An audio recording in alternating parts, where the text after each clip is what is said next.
Good morning बच्चों, मैं Dilkhush DK sir आज आप सभी का इस क्लास में हार्दिक स्वागत करता हूं। आशा करता हूं आप लोग बहुत अच्छे होंगे, एकदम जोश और उत्साह के साथ पढ़ने के लिए तैयार होंगे। आज मैं आप लोगों के लिए प्रश्नावली 9.3 का प्रश्न नंबर 6 लेकर के आया हूं। इस प्रश्न में हमसे कहा था कि एक कोई चक्री चतुर्भुज ABCD है जिसके विकर्ण बिंदु E पर प्रतिच्छेद करते हैं। विकर्ण बिंदु E पर क्या करते हैं? प्रतिच्छेद करते हैं। और हमें दिया गया था कोण DBC बराबर 70 अंश, कोण DBC बराबर 70 अंश और कोण BAC बराबर 30 अंश। तो हमें ज्ञात करने के लिए कहा था, ज्ञात कीजिए कोण BCD बराबर वाट क्या होगा, वाट। और उसके बाद ज्ञात करना है दूसरा कोण ECD बराबर क्या होगा। आगे हमसे ये कोण तब की स्थिति में ज्ञात करना है जब AB बराबर हो BC के, जब AB बराबर हो BC के, तब की स्थिति में हमें इस कोण को ज्ञात करना है। पहले इसके बारे में सोच लो, उसके बाद देखते हैं। अच्छा, तुम लोगों को बताया गया था एक ही रेखाखंड के कोण बराबर होते हैं। एक ही रेखाखंड के कोण क्या होते हैं? बराबर होते हैं। अच्छा, अगर देखा जाए, ये देखो जेड की आकृति बन रही है। इधर ऐसे ध्यान से देखो, ए कोई रेखा है, ए वाली और ए वाली। तो जितना कोण यहाँ पे बना उतने कोण यहाँ पे बनना चाहिए। अगर ये 70 अंश है, देखो ये देखो ऐसे ऐसे ऐसे, जितना इधर बना होगा इधर वाला कोण, ऐसे जब जाओगे इस तरीके से ऐसे ऐसे, उतना इधर बनेगा। अगर ये 70 है तो भी 70 ही होगा। अगर ये वाला कोण 70 है तो ये वाला भी ऐसे, देखो ऐसे ऐसे ऐसे, जितना यहाँ पर बना होगा उतना ही यहाँ पर बनेगा। अगर यहाँ पर 70 है तो यहाँ पर भी 70 होगा। ये कोण 70 है। और एक ही वृत्तखंड के कोण आपस में क्या होते हैं? बराबर। ई पूरा जितना होगा वह इतना पूरा ए भी होगा, जितना ई उतना ही ई। अगर ए 70 है ई वाला पार्ट भी तो 70 होना चाहिए। एक ही वृत्तखंड के कोण आपस में क्या होते हैं? बराबर होते हैं। अर्थात अगर ए 70 है, ए वाला कोण भी 70 होना चाहिए। ए वाला कोण कितना होना चाहिए? 70। अब देखो, अगर हम कोण ए की बात करें, कोण ए की बात करें, कोण ए है क्या? अगर हम कोण ए की बात करें तो कोण ए में दो कोण है, एक 30 है एक 70। तो पूरा कोण ए दो कोणों से मिलकर बना 30 + 70। अगर पूरा लिखोगे 30 70 कितना हो जाएगा? 30 70 100। कोण ए बराबर 100, कोण ए बराबर 100। अब याद करो प्रमेय नंबर 10.11 चक्री चतुर्भुज प्रमेय। यदि कोई चतुर्भुज चक्री चतुर्भुज है तो उनके सम्मुख कोणों का योगफल 180 अंश होता है।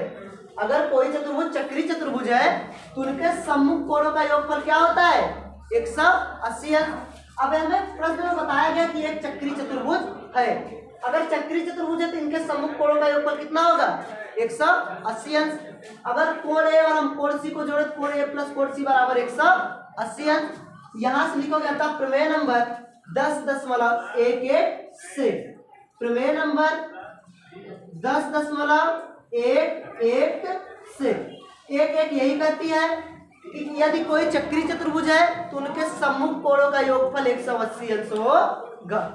उनके सम्मुख कोणों का योगफल कितना होगा? 180 अंश होगा। अब यहां से देखो, ये देखो पूरा इसमें दो कोण है, एक ए है एक सी। कोण ए + कोण सी, सॉरी ये 9.1 है। यहाँ से कोण ए + कोण सी, कोण ए + कोण सी बराबर 180 अंश।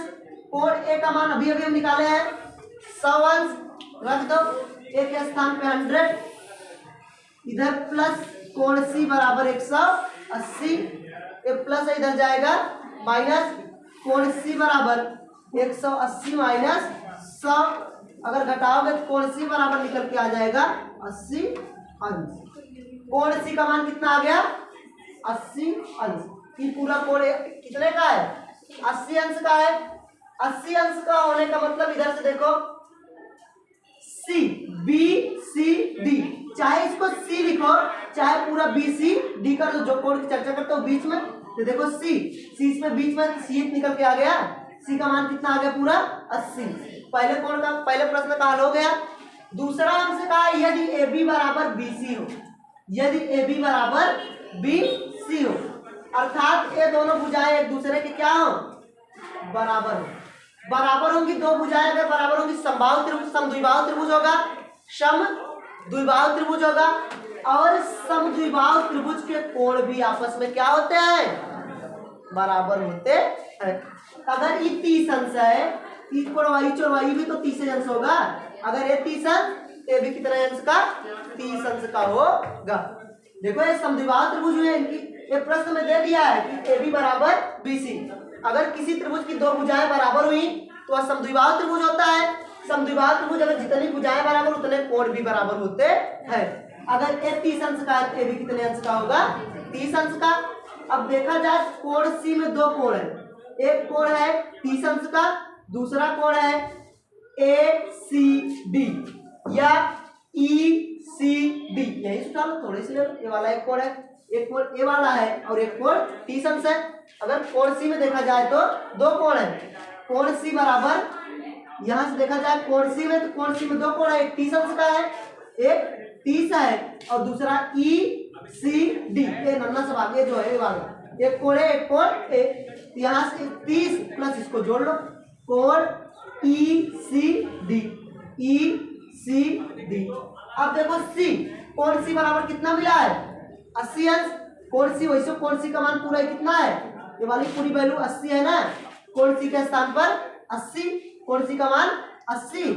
यहाँ पर 80 बराबर 30 प्लस कोण ई सी डी।